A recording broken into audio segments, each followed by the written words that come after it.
Hello everyone. Welcome back to Techunbox Pro, and before we start, make sure to hit the subscribe button and turn on the bell icon so you never miss our latest tech videos. Today we are reviewing a smartphone designed specially for professional creators, the Sony Xperia Pro. Sony didn't make this phone for casual users. This device is built for filmmakers, photographers, and serious content creators who need maximum flexibility and pro-level controls. The biggest highlight of the Xperia Pro is its HDMI input support, allowing you to directly connect your Sony Alpha camera and use the phone as a high-quality external monitor, which is a massive advantage for field shooting because it eliminates carrying a separate monitor.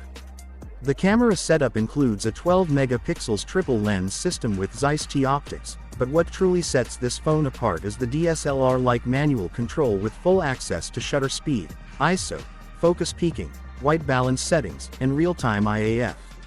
For video creators, the Xperia Pro supports 4K HDR recording, 120 FPS slow motion, and one of the fastest autofocus systems in a smartphone.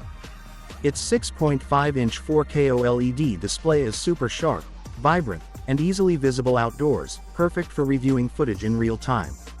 Connectivity-wise, the phone supports 5G mmWave, giving lightning-fast upload speeds ideal for live streaming and quick file transfers. The 4000 mAh battery is decent for normal use, though heavy HDMI monitoring and long streaming sessions can drain it quicker, so using a power bank during shoots is recommended. Overall, the Sony Xperia Pro is a niche but extremely powerful tool, expensive but built for creators who want the very best. If you're a videographer, photographer, or live stream